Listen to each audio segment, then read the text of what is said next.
Señores, buenas noches. Esto es el Mismo Varecio de Entrevista. En un ratito estamos charlando con una gran amiga, una colega muy respetada por todos, una persona con pensamiento propio, crítico, siempre multipremiada. Es una estrella del periodismo. Está en un ratito con nosotros María O'Donnell para charlar de un día muy particular, hay que decirlo. Acaban de terminar unos incidentes que se produjeron por la presencia de la Organización Mundial del Comercio, aparentemente sin demasiadas complicaciones. Lo estás viendo en la pantalla de A24 con lo que ha ocurrido. Pero evidentemente el foco hoy se trasladó a la Comisión de Previsión, en donde se trataba la reforma precisamente jubilatoria. Uno celebra que en este programa, desde el primer día que comenzamos a trabajar, dijimos, es uno de los temas que va a demostrar qué es el macrismo. Después del 22 de octubre, cuando el presidente evidentemente fortaleció políticamente en 14 distritos su triunfo, uno decía, bueno, ahora vamos a ver exactamente qué es lo que pasó. Hubo 2 años de acomodamiento, de saber cómo se construía poder, de negociación con el resto de las fuerzas políticas. Ahora, si bien no tiene número propio, hay un empoderamiento de los votos después del 22 de octubre. Y me parece que esta es la primera muestra. Un dato que la verdad que en lo personal a mí me sorprendió, y ahora lo voy a conversar con María. El proyecto sale como vino del Senado.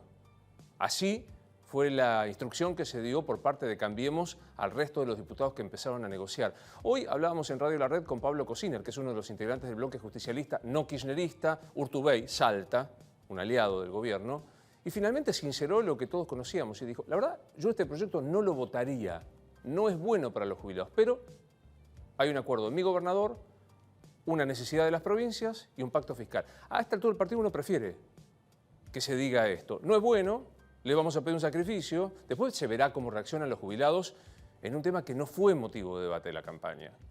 Pero el otro argumento, el gran Pablo Tonelli, la gran Pablo Tonelli diciendo pierden plata pero no poder adquisitivo, forma parte más de una pirueta dialéctica como la que pegó Elisa Carrió, que dijo vamos a defender a los jubilados. Y ayer dijo me convencieron, estoy seguro, casi como una cosa de deseo, que antes de fin de año esto se va a reacomodar. Claro, el debate es absolutamente interesante. Lo que pasó es impactante, mirá. Parece muy bien que discutamos sobre derechos adquiridos. Para eso estamos los legisladores de la nación. Pero los derechos adquiridos tienen que ser realidades posibles, no enunciados abstractos imposibles de cumplir. No hay derecho adquirido cuando las jubilaciones se han pagado con una máquina de imprimir billetes o con una toma de deuda permanente que no les tembló el pulso para pagar en efectivo al Fondo Monetario Internacional. ¿Dónde estaba la plata de los jubilados ahí? ¿Dónde estaba? ¿Dónde estaba la plata de los jubilados cuando no dudaron los responsables, un exdirector de ANSES, en hacer un acuerdo espurio para quedarse con la Casa de la Moneda? ¿Dónde estaban los carteles Baradel? ¿Dónde estaban los carteles Palazzo cuando se quedaron esperando la muerte de 300.000 jubilados? Esperando por cobrar lo justo. Y ustedes esperaron a que murieran. Irresponsables, incoherentes. Háganse cargo, Gioja. Usted es el presidente del Partido Justicialista. Háganse cargo. Usted es responsable de esta situación. No miren para otro lado. Sean corajudos primero para escuchar con madurez y después para debatir cómo salimos de este quilombo en el que ustedes nos metieron. Bueno, ahí estaba Nicolás Mazzotta, el presidente del bloque del grupo de Cambiemos.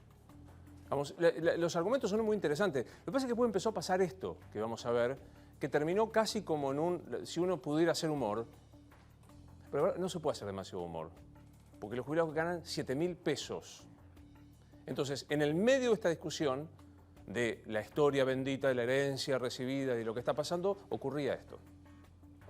Pero aún así todos podemos alcanzar esos objetivos. También avanzamos sobre la atención y Guarda. Se armó. Mauro, empujones. Se están empujando allí con la seguridad, son integrantes, por lo que puedo ver de acá, del gremio del ANSES. Mauro, avanzan contra la seguridad del Congreso. A ver, era previsible, Mauro, era previsible, estaba cargado el ambiente. Bueno, allí está, hay de todo. Hay trompadas, hay trompadas. De acá podemos ver. A ver, allí se mete Palazzo. Se mete Rossi, el diputado Rossi. A ver, allí está empujando Rossi también. Bueno, un bochorno. Esto no puede pasar en el Congreso de la Nación, ¿eh? Bueno, ahí se lo estaba relatando Mauro Viale, que hizo una cobertura estupenda esta tarde en A24, Pablo, lo que estaba haciendo. Era casi un relato de fútbol, era como si una jugada final antes de llegar al arco. Solo estaban discutiendo los saberes previsionales. A ver, el proyecto está ahí. El gobierno dice que tiene los números y lo va a sacar sin una coma. ¿Te suena? Sin modificar una coma, perdón. Bueno, esto va a pasar. Y en el medio, los jubilados que ganan 7.000 pesos. Yo a esta altura del partido, y no me voy a rogar jamás la representación ni de la gente, ni de los jubilados, pero siento que como un ciudadano de a pie, lo que quiero es que se diga exactamente cuál es el estado de las cosas. 2 más 2 es 4 todavía. La ley de gravedad todavía no pudo derogarse en la Argentina. Y si el aumento debía ser de 1.200 pesos y va a ser de 570, son 630 pesos menos. No hay demasiada discusión. ¿No se puede hacer otra cosa? Se está pidiendo a estos jubilados que se sacrifiquen en pos de un deseo. Hay que decirlo con todas las letras. Ahora, si la discusión va a ser, ustedes hicieron y nosotros hicimos, me parece que los que hicieron tuvieron el mayor de los castigos, perdieron las elecciones. El relato perdió, no había este estado de bienestar que se contaba. Y los que vinieron para solucionar aquello. Ojalá que haya un debate y ahora voy a conversar con María, que ya está con nosotros. ¿Qué haces? ¿Cómo estás, Luis? ¿Cómo te va? Qué lindo Muy bien. verte. Igualmente. Está muy lindo usted. Muchas gracias. Por favor. ¿Todo en orden? Todo muy bien, por suerte. Llegando a un fin de año tremendo. Bravo, porque yo laburo, pero vos laburás también mucho. No, sí, yo trabajo mucho, pero vos trabajás muchísimo. No, vos sabés que no, trabajo menos. Lo que pasa es que hay como más ruido, no sé qué pasa. ¿En serio? Sí, y sí, dejé la tele a la mañana. Ah, bueno, es que trabajaste mucho tiempo, demasiadas horas. Tenías triple turno. Tenía triple turno. Claro. Vos tenés claro. doble turno. Yo tengo doble turno. Está muy sí. bien. Bueno, ¿arrancamos? Dale. ¿Qué viste en esto? Bueno, es un debate, es interesante, ¿no? Porque, bueno, con Tonelli, con las declaraciones que hizo con vos, o sea, se están tropezando con las palabras porque no están pudiendo decir lo que Pichetto siempre blanquea con mayor claridad, ¿no? Dijo, tenemos la ingrata tarea de aprobar esta ley. O sea, no es para mejor para los jubilados la fórmula. No hay manera de que puedan explicar de que esto es para mejor. Venía la fórmula anterior, ¿no? Que en años buenos crecía por arriba de la inflación, en años malos no, pero del 2009 hasta acá, los economistas que calculan esas cuestiones dicen subió el 19% en términos reales, el poder adquisitivo de los jubilados. Esta nueva fórmula, entonces, que decía, digamos, el gobierno decía, es insostenible tener un sistema previsional que te come gran parte del presupuesto, que hace que cuando la economía crece, se te va a pagar a jubilados, asignación universal y pensionados, que son los que ajustan por esta fórmula. Estoy diciendo, hagámoslo con inflación, empatemos la inflación. Entonces ahí es cuando le dicen, bueno, pero entonces nunca vas a ganar poder adquisitivo, o sea, van a estar siempre en los 7.400 pesos. Y ahí los gobernadores introdujeron este 30% de evolución de salarios, que hace que algún plus puedan llegar a tener en años buenos, pero van a empatar la inflación mayormente y eventualmente algún plus de años de crecimiento por la evolución de los salarios. Pero da por abajo de la otra fórmula en años buenos. Además es una fórmula que la vieja perdía en años malos y ganaba en años buenos. Se perdió mucho en el 2016, se recuperó un poco este año y el año que viene era el tiempo de terminar de recuperar. Claro. Y además con este tema que se come en un trimestre, ¿no? Porque es post. Es de una fórmula que ajustaba 2 veces al año, pasan a una fórmula que ajusta trimestralmente. Pero claro, en marzo tocaba el aumento de los 6 meses. Que eso era lo que Lilita Carrió había dicho, no, ojo con el empalme, se están comiendo 3 meses, eso no. Y eso es ese es el gran ahorro, ajuste, que Macri necesitaba o que Macri dice que necesita para ordenar un poco el déficit fiscal y que con eso le promete a los gobernadores que va a tener la plata para compensarlos por lo que va a percibir María Eugenia Vidal por el Fondo del Conurbano. Es ajuste, o sea, no hay que darle vuelta. Es un ajuste fiscal, o sea, debe y haber y hay que ajustar. Es para bajar, digo, ¿para qué lo hacen? Para que al fin del año que viene lo que le paguen a jubilados, pensionados y asignación universal por hijos sea menos de lo que le habrían pagado con la fórmula actual. Vos decís muy bien, porque yo digo jubilados, pero hay que agregarle a UH, hasta pensiones de excombatientes quedan incluidas en este tema. Claro, y cuando es la UH, bueno, pasa a ser un universo mucho más grande, sobre todo, fíjate cuando se conocieron los números de la UCA estos días, que más allá de la discusión de la pobreza, que está más o menos igual que fines del 2015, mejoró respecto al año pasado, lo que crece es la indigencia. Y la UH tiene un impacto muy grande sobre indigencia. Entonces, si la UH no recupera poder adquisitivo, eso tiene un impacto muy directo sobre la indigencia. ¿Es el ajuste? ¿Esto es Macri puro? A ver, yo creo que Macri, cuando hizo el balance con Longobardi de sus 2 años de gobierno, cuando él dice, yo entiendo que esto no es sustentable en el tiempo, o sea, déficit fiscal, déficit comercial y tomar deuda al ritmo que estamos tomando. Y él, cuando él dice que hay que hacer, achicar el déficit fiscal, ¿no? Ahora, ¿cómo lo hace? ¿Cómo está eligiendo achicar el déficit fiscal? Uno toma decisiones de política que tienen ganadores y perdedores. Y hace una radiografía, digo, como politóloga, a un noruego que viene acá a decir, ¿qué decisiones está tomando Macri? Bueno, está decidiendo... a ver, para empezar por una parte que para mí está bien, es que él está haciendo un reconocimiento a la provincia de Buenos Aires, que más allá de María Eugenia Vidal, que es de su mismo partido, etcétera, donde vos tenés la mayor, concentración de población de la Argentina, congelar el fondo del conurbano de la manera en que lo hicieron era realmente muy injusto para la provincia de Buenos Aires. María Eugenia Vidal logra un guiño de la Corte Suprema que le iba a dar un fallo como le dio a Santa Fe y Córdoba, y eso iba a ser un agujero enorme. Y como la torta coparticipable hace que lo que se lleva María Eugenia Vidal no se lleven los demás gobernadores, los encontró a los gobernadores también en una situación de mucha debilidad. Y los gobernadores dijeron, ¿qué necesitas para no recortarme a mí? Bueno, ajustemos jubilados, ¿no? Entregame esto. Entregame esto, que fue un poco... Y esa es la razón por la cual, pasó fácilmente por el Senado, por los gobernadores, y ahora en diputados, bueno, como contabas recién, ¿no? Hay número. Parece que hay número. No sé después de esto, ¿no? O sea, con los 35 que dependen del interbloque, que depende de los gobernadores que acaban de formar, que preside el salteño, ya está, con eso ya tienen el número. ¿Qué es Macri después de 2 años de gobierno? Bueno, yo creo que, como decías, ¿no? Me parece que Macri, ahora uno empieza a ver qué quiere hacer Macri un poco más con el gobierno, ¿no? Creo que fue tremendamente astuto en lo político, algo que nunca nadie le dio crédito político. Mucho. Yo igual, ¿sabes qué? Siempre me pareció un fenómeno muy interesante, cómo construyen poder. Si vos ves la ciudad de Buenos Aires, él empieza siendo un fenómeno de clase media y norte, las zonas ricas, pero termina ganando el PRO en todas las comunas, ya antes con Macri. Entonces hay una construcción, y él cuando llega al poder entendió que tenía que ganar en el conurbano, y vienen haciendo un trabajo de tratar de perforar el norte peronista. Hay mucha estrategia electoral. Y donde más se lo subestimaba, que era no va a poder gobernar, no tiene mayorías en las cámaras, es donde dio la mayor sorpresa y batacazo. Y lo que él prometía, que era muy fácil, esta economía se arregla, es una pavada, dominar la inflación, es donde tiene el gran dilema de si lo va a poder resolver o no. ¿Están envalentonados después del 22 de octubre? Muy. Yo creo que sí. ¿Vos decís que no? Sí, re. Re. Acabo de preguntador, así que te miro con cara de eso. Están muy envalentonados. Están, muy. Lo que pasa es que tienen una oposición muy débil, muy fragmentada. Vos pensás, ¿cuáles son las figuras de recambio de Macri? Son todas del PRO, eventualmente, ni siquiera el radicalismo.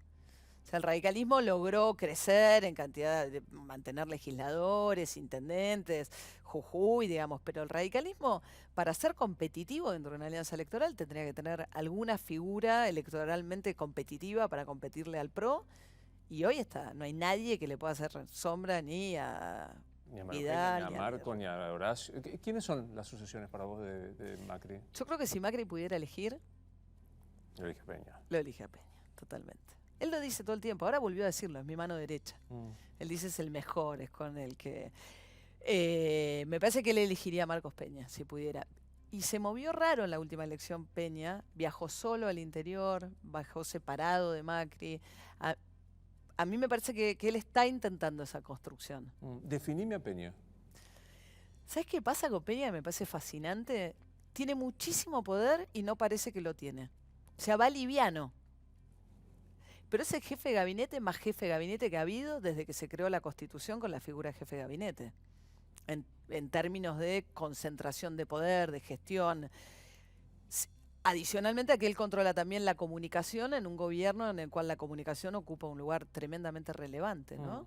Incluso ha como depurado, tamizado el círculo más cercano a Mauricio Macri. O sea, en algún momento había como internas y lo ha concentrado él la decisión, ¿no? Tiene mucha influencia Marcos Peña, porque se la da Macri también, ¿no? Me parece que ¿Cuál fue un gabinete, un jefe de gabinete que tuviera ese poder? Quizás Alberto Fernández en los primeros tiempos de Néstor Kirchner, por la relación que tenían, pero no hubo después que eso, creo yo, un jefe de gabinete con esa intensidad. ¿Pero qué es? Digamos, si vos lo tuvieras que definir, digamos, uno sabe más o menos qué era Aníbal, qué era Alberto, ¿cómo lo describís?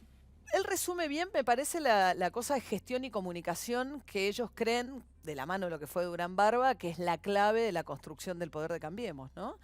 Y tienen algo que yo creo que sobre todo después de los 12 años y esa cosa recargada y monocorde y de tanta cadena nacional como representativo, esa cosa de tanta centralidad de Cristina Fernández de Kirchner y en un punto como de recargado del poder, ellos buscan esa cosa de la simpleza, ¿viste? Me saco la corbata, hablo fácil, tratar de presentarse como un ciudadano más. Lo cual también es contradictorio, paradójico con los orígenes de los cuales vienen, pues son todos, digo, mega empresarios. Pero ellos, yo una vez le escuché decir a Marcos Peña algo que me parece que era interesante de cómo les funcionó. Dice, había que bajar un poquito el volumen de la voz presidencial, ¿no? Entonces esta cosa más que el timbreo lo trae también, la idea de una cierta horizontalidad construida, ¿no? Pues son vecinos, digo, pero ¿qué construye el vecino? ¿Entendés? La idea del timbreo, que puede venir el funcionario y tocarte el timbre a vos y tener una charla de igual a igual y mirarte a los ojos. Esa idea de uno a uno, ¿no? Soy uno más, soy parecido. No, por las dudas, alguno sospecha que el timbreo, que van de casualidad y van a tocar ese timbre. No, pero además es el uno a uno lo que ellos representan en eso. O sea, Cristina Kirchner es ella frente a una masa, ¿no? Y esto es, yo te miro a vos a los ojos, somos vos y yo, construido, obviamente. Claro. ¿Te atiende el teléfono Marcos Peña? Sí, Marcos Peña me parece que es accesible, que tiene esa cosa... bueno, tiene una contracara también, que la padecerás vos también, que es esta idea en que los funcionarios hablan o no hablan según decisiones tremendamente centralizadas, ¿no? Entonces, sacan a pasear a un funcionario y eligen también cuál es el recorrido de esos funcionarios, ahí no me va también. Dos. ¿No? Claro. Dos. Sí, ahí no me toca. Hoy, esta mañana. Ahí no me toca. No te voy a decir Carolina Stanley, pero un ministro... No, va a hablar casualmente en Radio Mitre, ¿no? Bueno, claro, pero viste que son 2 o 3 y se elige, bueno, eso es una cosa...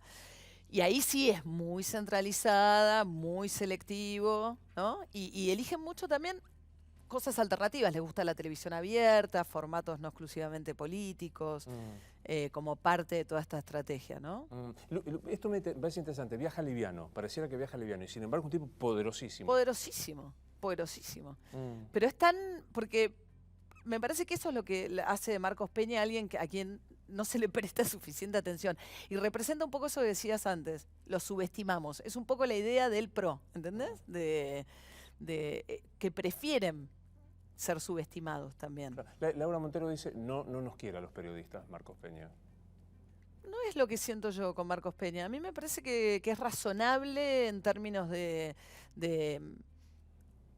que acepta preguntas, etcétera. Lo que sí te digo, pero lo que pasa es que él maneja un aparato comunicacional que no se maneja con la amplitud. Él me parece que es más amplio que las instrucciones y el manejo que él tiene del aparato de comunicación de gobierno, que me parece que es muy dirigido, muy selectivo.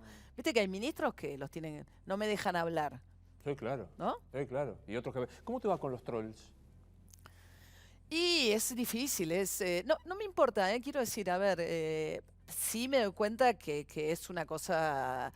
El otro día Fontevecchia que escribió un artículo interesante en Perfil, la idea de, bueno, que son mecanismos que hay que estar atentos para que no sean mecanismos silenciadores, ¿no? Me parece que hay algo... Primero el ataque personal permanente, ¿no? Y de la cosa de, es K. Yo de repente ahora soy K, antes era re macrista, ¿viste? Ahora me volví kirchnerista súbitamente para... Que es una forma de eliminar la crítica que tenés para decir, ¿entendés? Mira, hoy hablé con Luciano Galup, que creo que lo conoces. Sí. Luciano es un tipo bárbaro, y me contaba esto, o sea, un analista de opinión y de medios, y decía que el troll o los bots o lo que fueran, lo que hacen más que nada, más que instalar una idea, es quebrar emocionalmente al troleado. Claro. Entonces digo, y ponía el ejemplo tuyo de Ernesto Tenenbaum. Ernesto, cuando fue a lo de Mirta con lo de Gaby Michetti, dice, había una persona que retuiteaba cada 22 segundos un troll, o 45 segundos, y aparte todos con Tenenbaum mal escrito con la letra final, o sea, lo cual demostraba que era algo organizado. Sí, no, y hay estudios que están mostrando bastante evidencia sobre eso, que es una cosa de salir, que a mí lo que me preocupa es, por un lado, uno está curtido, digo, pero me preocupa el efecto sobre libertad de prensa, que eso tenga algún efecto de que alguien diga, ¿sabes qué? Con tal de no enfrentarme a la jauría, prefiero evitarme este problema. Y lo otro es que va dirigido a romper la credibilidad, con falsedades, digamos. Va dirigido no a discutir lo que estás planteando, eventualmente. Discutamos la crítica esa. ¿Entendés? Pero claro, digo, yo, mi discusión de la reforma provisional, insistimos, y tuvimos esta sucesión de suertes. Basavilbaso diciendo, en Finlandia ganan menos que la Argentina. Tonelli diciendo lo que dijo, y ahora esto. Entonces no discutimos el argumento de Ismael Bermúdez. Claro. Digo, Clarín, por la duda. Sí. Estamos discutiendo, Novarecio, pues a mí a veces me dicen, sos un kirchnerista culposo. Es genial. ¿No es buena esa? Sí, o salí del closet, ¿me entendés? Y digo, ¿qué? ¿Entendés? Me dicen a mí, ¿viste? Salí y sos K. No, no soy K, ¿me entendés? No tengo ningún closet K, como si fuese algo oculto que hay que tapar, ¿viste? Claro. ¿Y qué es Cristina hoy cuando la ves?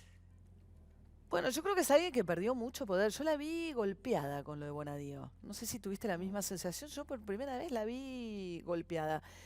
A mí lo que me parece es que hay algo que está pasando que no está debidamente reflejado, porque como se cubre tan binariamente el mundo kirchnerista, digamos, de los fanatizados y los no, que es que hay mucho enojo en el kirchnerismo con Cristina Kirchner. Hay mucho kirchnerista que se siente abandonado, que siente que ella está cuidando únicamente su propia suerte, que ella tiene fueros, pero que fue incapaz de tener gestos con De Vido, con Vudú, con Zanini.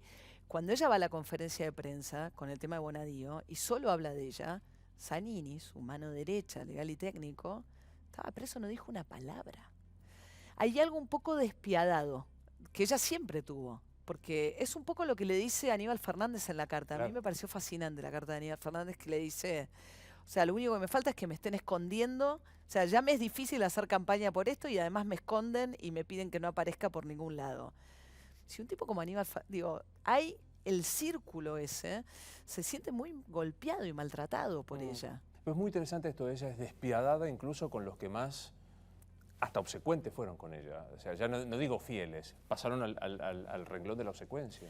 Sí, yo creo que hay algo que tiene que ver además, y el otro día hablaba con un kirchnerista, me sorprendió que lo admitiera, con su forma de construir poder, que era un poco sometiendo, ¿no? Entonces nunca construyó algo propio, que yo creo que en eso Macri, por ejemplo, el conurbano, que yo conozco bastante, ¿qué hizo Cristina Kirchner? Sometió al aparato de la provincia de Buenos Aires. Le fue a ganar a Chiche y dijo, los nuevos jefes somos nosotros. Pero se quedó con los mismos. No fue a... Y Macri en eso, en algunos distritos sí, en otros tiene alianzas bastante cuestionables, pero dijo, yo voy a poner el mío y que el mío crezca.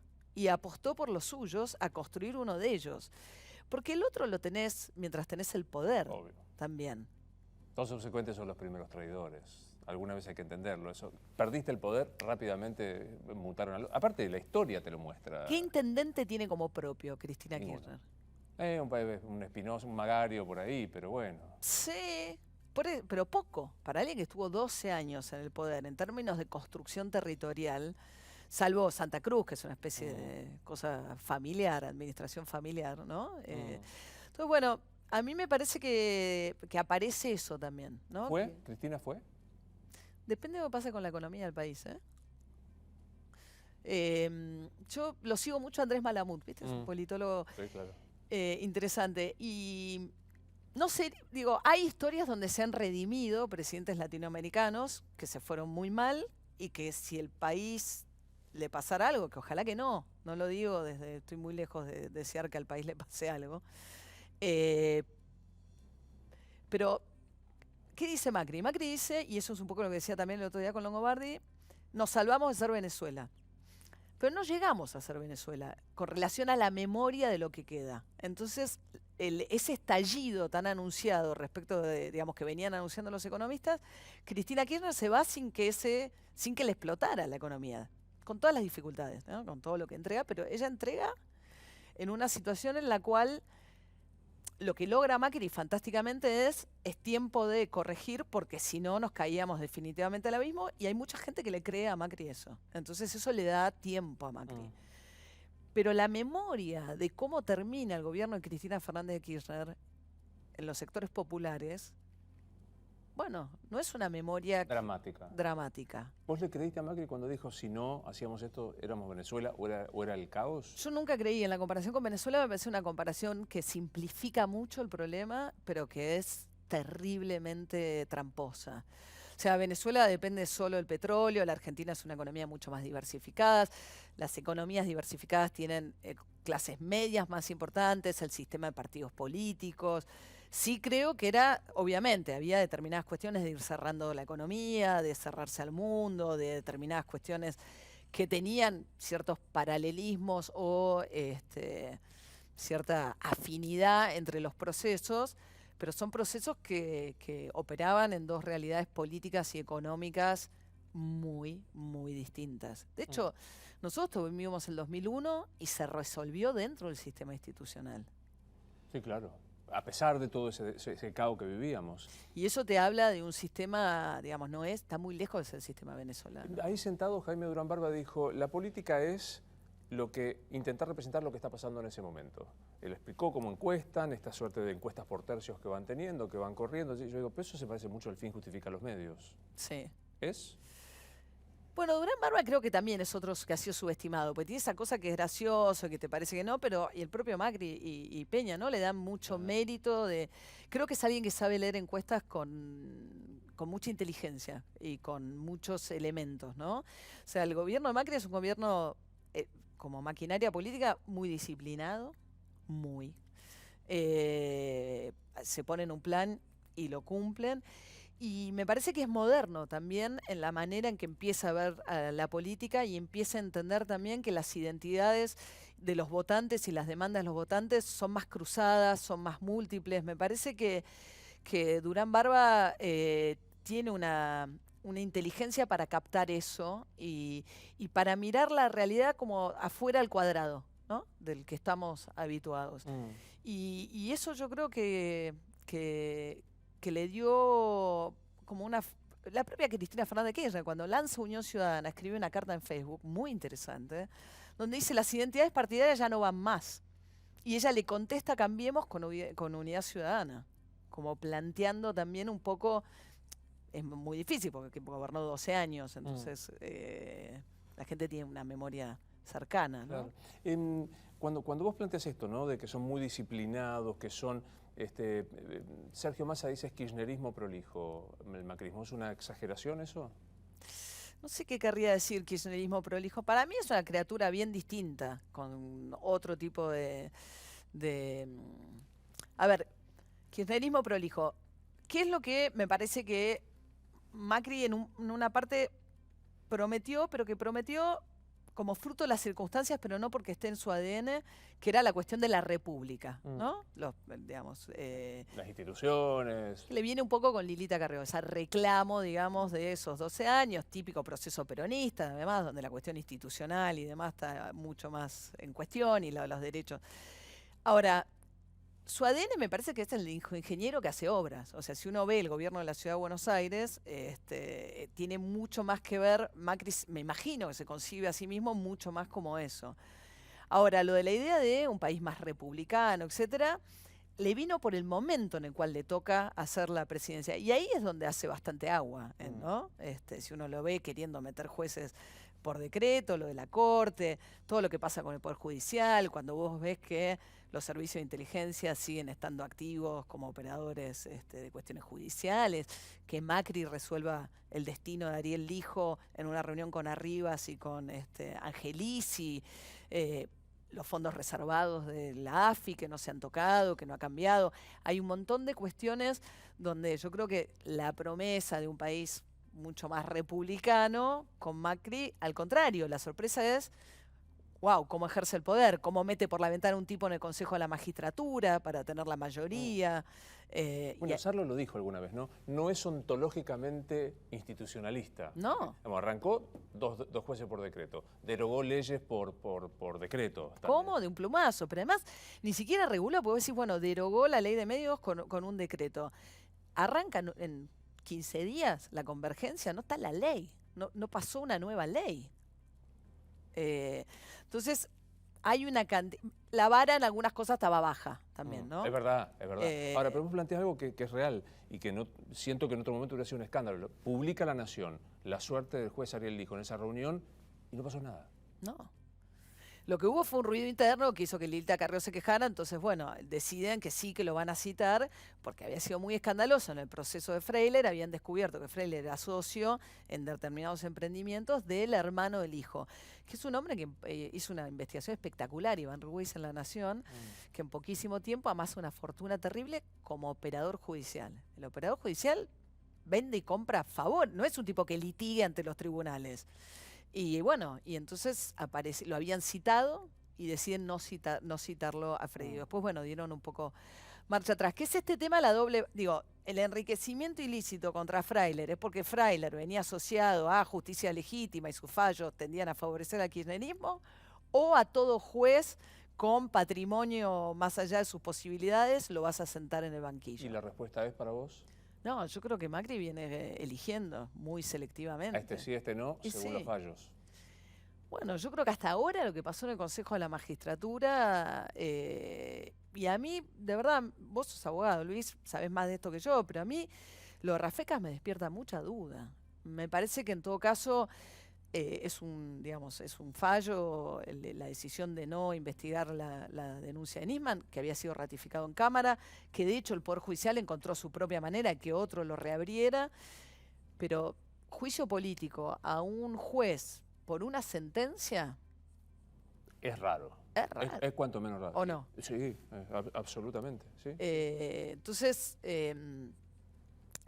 digo, yo no he visto señales claras del Poder Ejecutivo de querer modificar realmente los manejos de Comodoro Pi y los jueces federales. Y buscar jueces independientes. No quiero dejar pasar lo que dijiste. Los señores amigos de la AFI siguen operando en nombre del Poder Ejecutivo en el Poder Judicial. Bueno, es que, el sobreseimiento de Arribas, o sea, con el tema si estaba o no lo de Odebrecht, con la investigación de Hugo Alconadamón, los sobreseimientos, o sea, no es que dejan abierto. Bueno, ya habíamos visto todos los sobreseimientos que Cristina Fernández de Kirchner, cuando vos le preguntaste por el enriquecimiento ilícito, dice, a mí me sobreseí, claro, no, o Yarvide, digo, mientras están en el poder, estos sobreseimientos se hacen a una velocidad que decís, bueno, termina la investigación antes del sobreseimiento. El kirchnerismo, claro, porque viste que lo dice el kirchnerismo, entonces toma otro color. Intento ir al fondo de la cuestión. ¿Los Panama Papers tuvieron la dimensión que tuvieron que tener en la Argentina? No, claro, el problema del kirchnerismo es ese, que tiene esta cuestión de desde dónde me estás hablando, claro, ¿no? Que por eso te dicen kirchnerista porque buscan inhabilitarte como la crítica. No, yo creo que los Panama Papers, a ver, ese es otro de los problemas que para mí es serio en el gobierno, aún suponiendo que estuviese todo bien. Este es un gobierno que tiene todos ex-CEOs que tienen muchos conflictos de interés con las áreas en las cuales trabajan, y ellos tienen esta idea de que se están sacrificando, que eran ejecutivos, que ganaban un montón de plata, que tenían una vida bárbara y que hoy lo dan todo por la patria y son servidores públicos que se avienen a ganar mucho menos y a salir de la comodidad en la cual estaban. Que es el caso de Aranguren, por ejemplo. Cuando Aranguren vende las acciones de Shell, todos decían, qué bárbaro. O sea, les parecía que era como un gesto de decir, qué bárbaro, fíjate. Y decís, no, claro, ¿cómo va a tener las acciones de Shell siendo ministro de petróleo? Entonces tienen una idea, una superioridad moral, en cierta manera, de yo soy bueno, me tenés que creer porque yo soy bueno. Entonces hay un punto en el cual creen que no tienen que dar explicaciones de determinadas cuestiones. Pues dicen, no, yo lo hago bien. Entonces, sí, no, ¿cómo? O sea, tenés que explicar, ¿cómo es esto de que Luis Caputo, que ahora en el G20 es el ministro que tiene que pedir, como en los estados soberanos, luchar contra los paraísos fiscales? Pues los estados pelean con los paraísos fiscales. Y de repente él movía plata en paraísos fiscales y no sabemos todavía si esos fondos que manejaba compraron también los títulos, este bono a 100 años que después él colocó. Entonces decís, bueno, son situaciones, pero como todo, yo creo que, ¿sabes qué? Y me parece que ha pasado con otros gobiernos. Cuando Kirchner arranca, yo me acuerdo, estaba en TXT, hicimos una nota con La Plata en Santa Cruz. Tema que pasaba muy abajo de la Los cámara. 500 millones de pesos famosos. Sí, que los había manejado de manera totalmente discrecional, como si fueran de su billetera, los saca de Santa Cruz, no rinde cuentas nunca a nadie. Y eso con el tiempo vuelve. O sea, lo que uno pretende, esos primeros años de gobierno, por ahí determinadas cuestiones, porque hay otras prioridades también, quedan abajo de la alfombra, pero después también los ciclos tienden a mostrar que Claro. vuelven. Yo siento también que hay como una cuestión de, cuanto menos, por ser bueno, de ruta de la formación profesional que tiene. El CEO le explica a los accionistas, son 20, 200, miren, es esto y ya está. No, lo explica a su mercado al que se dirige. Y me parece que pasa lo mismo, le explican a Carrió, la tranquilidad de Carrió, y vos decís, pero no es solo una explicación ante ellos. O sea, Sí. debe hacerlo. Me parece que hay algo de esto, ¿no? Sí, sí, me parece que en la gestión es lo que más le costó, ¿no? Porque quizás son estos 2 años también han sido medio parecidos a los primeros 2 años de Macri en la ciudad de Buenos Aires. Es cierto que se encontraron teniendo que gobernar los principales distritos y que les faltó gente, Gente. ¿no?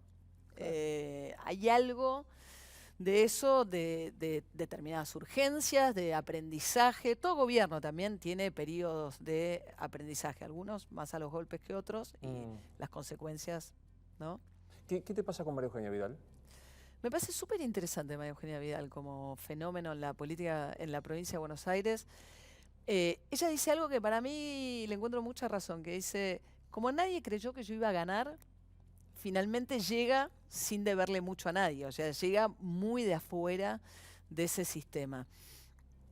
Y hay determinadas cuestiones que me parece que Vidal está yendo más a fondo que Macri, digo, si uno ve el tema de Barras Bravas, con lo que pasa con Independiente, va a decir, Boca es muy distinto, cambia tanto la situación entre Boca e Independiente, lo de la policía bonaerense, las declaraciones juradas de bienes, terminar con las reelecciones indefinidas de los intendentes. Yo creo que hay algunas cuestiones de la provincia de Buenos Aires, pero fíjate, cuando también ponen un jefe de fiscales, ¿a quién ponen? A un amigo de la casa, a Contegrand, como jefe.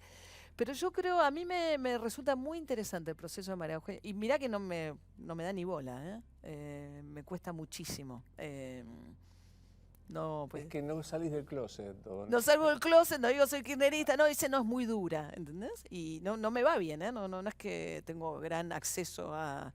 Pero me resulta muy interesante. Pero así todo, digamos, ese es un gran programa, quiero decirte, el de Ronda me parece un gran programa. ¿En la televisión, te hizo algún ruido trabajar en la televisión? Porque si voy a trabajar... Me costó mucho aceptarlo. Mm. Porque yo había sido muy crítica de 678, el uso propagandístico. Pero había determinadas condiciones que a mí me daban mucha tranquilidad, que era que la producción era del canal, en un canal grande, que hay mucha gente y que me parecía que es importante que se tomara gente del canal y que no fuese una producción externa. Después esta posibilidad de que vinieran realmente gente de todos los medios, me parecía que tenía que intentar por lo menos ver si yo lograba traducir en un programa lo que yo entiendo que cumple con lo que es una televisión pública y lo que manda la ley para la televisión pública en términos de Es pluralismo. que sea un debate importante, sin el formato de que debe ser interesante en términos del show business, quiero decir. No, fíjate, no tengo video. ¿Entendés? Es insólito. Es Hay insólito. que hablar, un programa de hablar. Es un programa quieto, parece la televisión europea, ¿viste? Prendés y te parece que estás en la televisión alemana, que viste que no hay zócalos casi. Si vos ves la televisión europea, No hay. no hay casi, No hay. porque, digo, hay más apuesta a la palabra, escuchá. Claro. Y me gusta de Ronda que me parece que también trato de hacer algo de que se entienda. Digamos, que haya puntos contrapuestos, pero tratar de resumir un poquito cuáles son los temas en debate y que explicarlos un poquito a través de los periodistas que lo cubren en medios gráficos. ¿Cómo ves lo de Indalo? Qué drama, ¿eh? Bueno, está, obviamente, está la discusión de qué tiene que hacer el Estado, ¿no? Es decir, bueno, se robó 8.000 palos que eran de impuestos, que simplemente recaudaba y que tendría que haberle mandado a la FIP y que nunca le entregó. Vaya a saber por qué nunca se lo reclamaron. Y hay una situación muy dramática. Y yo creo que hay también, me parece que peleas internas dentro del gobierno, donde Abad se pone firme para cobrar. No está mal que alguien cuide desde la FIP el patrimonio del Estado Nacional, Pero también creo que el Estado, hoy justo que lo escuchaba a Pergolini decir algo sobre esto, el Estado podría intentar facilitar acuerdos entre privados que preserven los trabajos. O sea, el drama que estamos viviendo, 2.500 pérdidas de trabajo en nuestro gremio, tiene que ver con la caída de todos esos medios que vivían de pauta kirchnerista inflada, de personajes que se fugaron al día siguiente, casos Polsky, que ni siquiera pagaban los aportes patronales, que es insólito que se le siguiera dando pauta a alguien que no cumplía con el fisco y que solo se buscaba generar contenidos afines y de propaganda. Pero cuando el gobierno corta ese chorro, logra además como efecto que todos esos medios se caigan porque estaban... Y queda en evidencia además una crisis que en el mundo se está dando y que se había postergado un poco por la cantidad de plata que ponían los medios de pauta oficial el kirchnerismo, se da una situación muy dramática de algo que está en plena reconversión. Y yo creo que el Estado... Yo no creo que la publicidad oficial sea subsidio a los medios. Para mí, no, porque tiene que ver con lo que vos le querés comunicar al ciudadano, no con la plata que le das al medio, la publicidad oficial.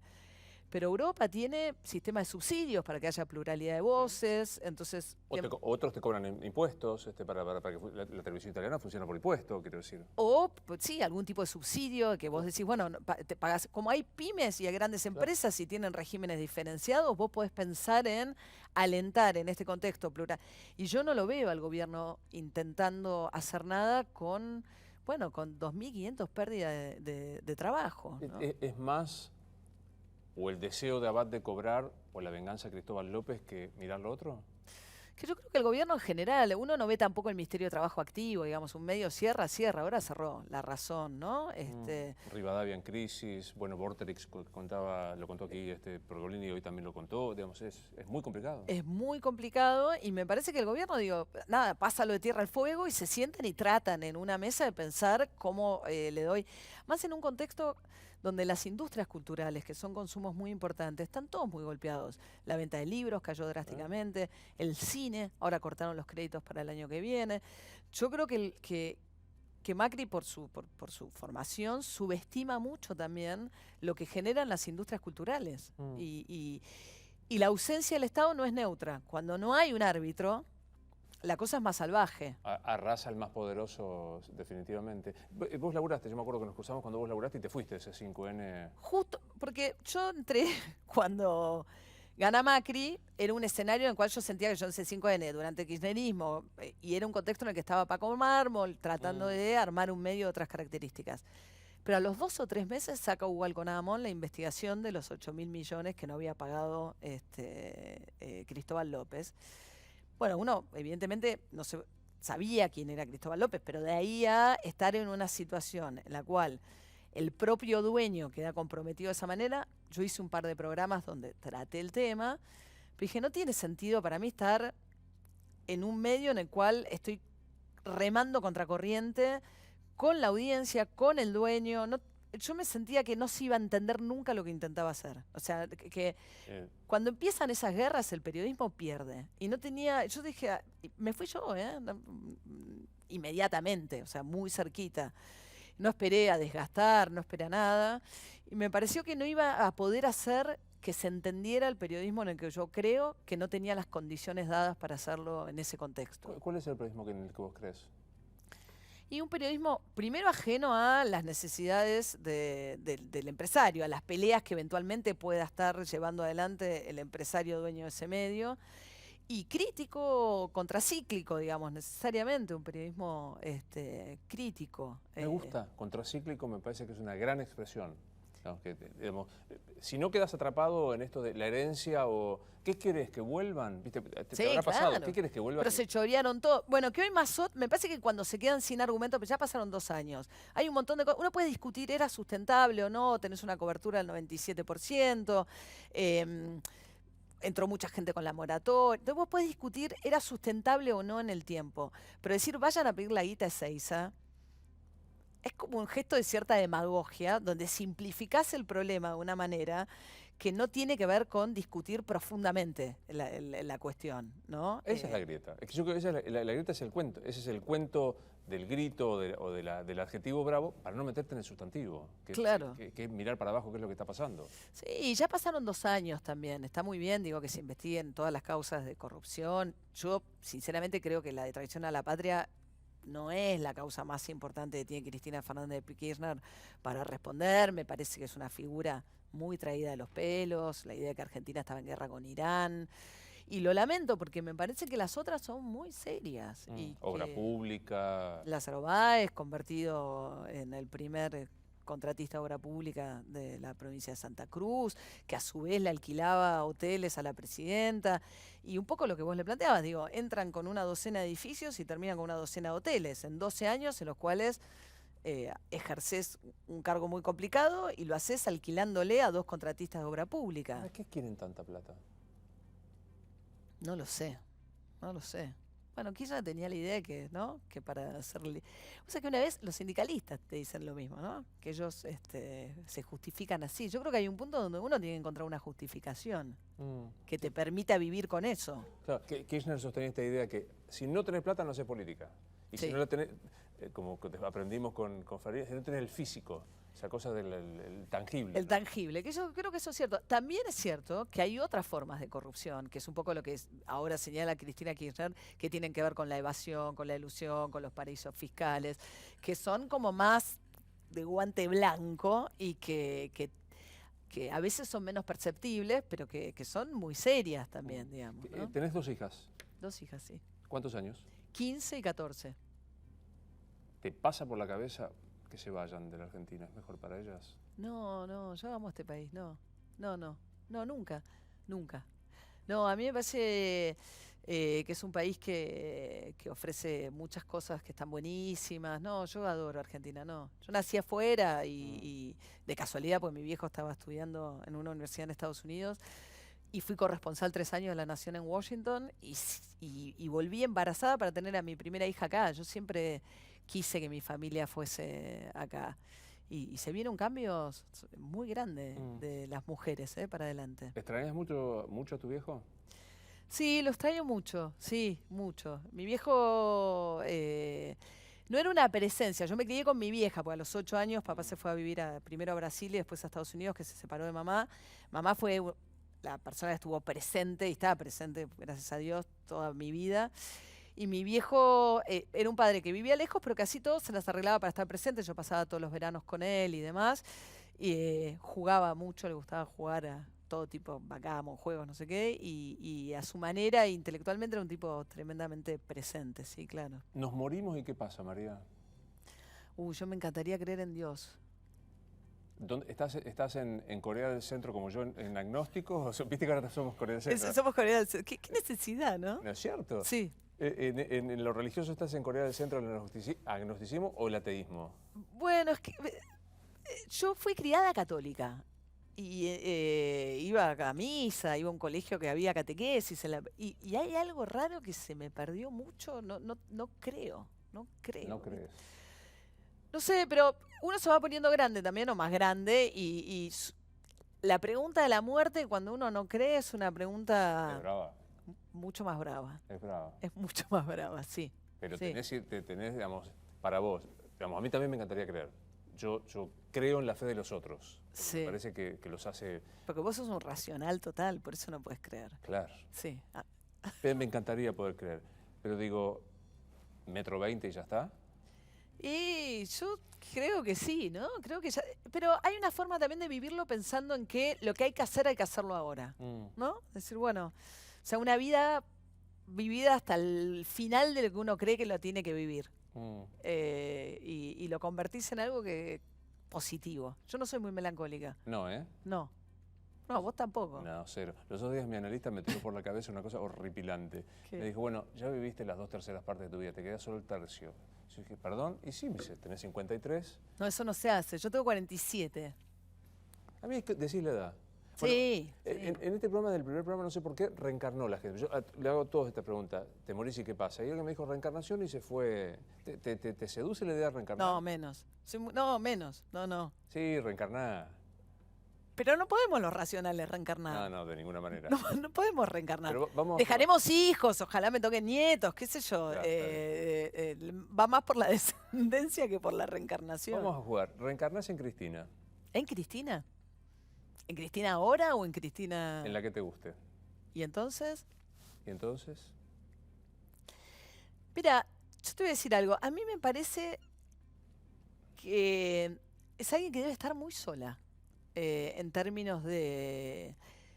Yo la conocí cuando era senadora. Nunca creí en las historias de que ese matrimonio con Néstor Kirchner era inventado.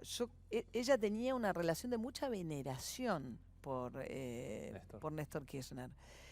Y yo creo que, digo, quedar viuda y simultáneamente tener la presidencia de la nación encima, en un mundo donde desconfía de todo el mundo, donde tiene un círculo minúsculo, donde hay mucho destrato. Ella no tiene amigas, es una amigas, su cuñada, digamos, pero no. Los amigos de la familia eran los amigos de Néstor Kirchner. Yo no sé, me parece que debe tener una soledad grande, muy grande. ¿Reencarnás en Carrió? Ahora intentaría que se dé cuenta que ahora está en el poder. Me parece que aquello que uno, desde la oposición, alguien que levanta el dedo y que es más prepotente, y cuando uno está en la oposición tiene un sentido, pero cuando uno está en el poder, yo sentí últimamente que le faltaba un poco de compasión por el otro, ¿viste? Y es tremendo cuando te falta un poco de compasión. ¿Viste todas estas cosas de Walt Disney, Está en Chile. Está en Chile, lo de su propio velorio? Me parece que hay algo de entender que hoy es el poder y que tiene el 50% de los votos. Y yo creo que el que tiene el poder tiene una obligación de... Se lo reclamamos a Cristina Kirchner, ¿te acuerdas cuando decíamos el que está en el poder pone el tono? ¿No? Claro. Y pone el tono de cómo se discute y de lo que está permitido o no dentro de esa discusión. Ella cuando fue al debate se quejaba de las reglas, no las respetabas. Me pareció bien que lo diera, otro en su lugar no lo hubiese dado, 50% de intención de voto o de primarias, ¿quién te va a dar un debate? Está bien, pero si lo vas a dar, respetá las reglas. Nada menos. ¿Reencarnás en Mauricio Macri? Qué dilema, ¿no? Yo lo veo que no duda ahora y me preocupa un poco eso. Me parece que sé que hay gente muy cerca de él que a veces le dice, ¿y qué plan tenemos hacia adelante? ¿Cuál es el sector que te va a dar el empleo que estás perdiendo en la industria, más allá de la construcción? O sea, ¿qué país imaginás? Yo lo veo muy convencido, pero te diría que en un punto demasiado convencido.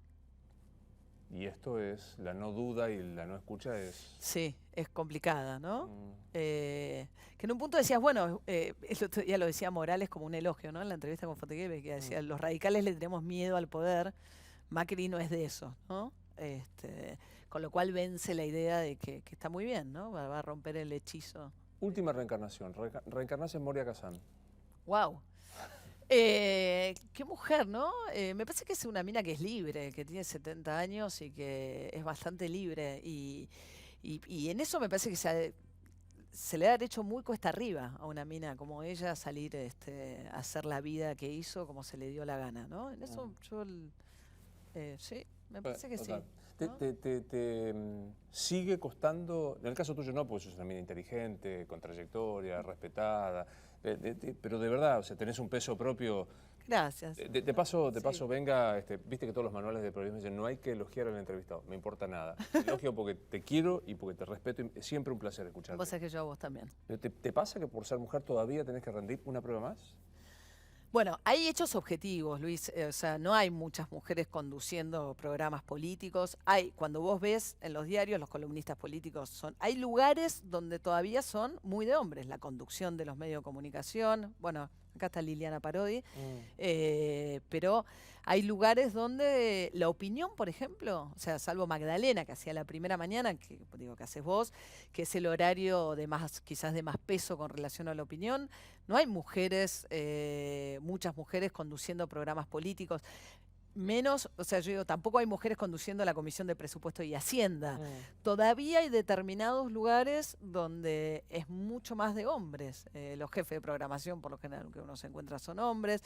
Y no siempre eso es un problema, pero digo, yo creo que hay un camino todavía para... Para recorrer. Sí, yo creo que sí. Ahora sí, la última. ¿Reencarnás en hombre o mujer? ¿Qué preferís? No, mujer. Tengo 2 hijas mujeres, amo a los hombres y me encanta, no, mujer, me gusta. Mujer. Sí, re. ¿Ni curiosidad te da? No, nada. No, me gusta mucho este lado. Pero me gusta además por la posibilidad de interactuar con los hombres. Tengo 2 hijas mujeres también. Mi casa es pobre santo, el padre de la criatura. ¿Hay perra? Hay 2 gatos. Bueno, gatos. 2 gatos, sí, Tenemos gatos, sí. por lo menos. Necesitábamos equilibrar un poco. Pero no, mujer, pero en pareja, ¿eh? Está Digo, muy en bien. pareja o en relación, ¿no? Como venga, pero al lado de. Sí, totalmente, sí. Me gustó verte. A mí también. Un placer. Esto es Luis Novarecio, entrevista. Hasta mañana.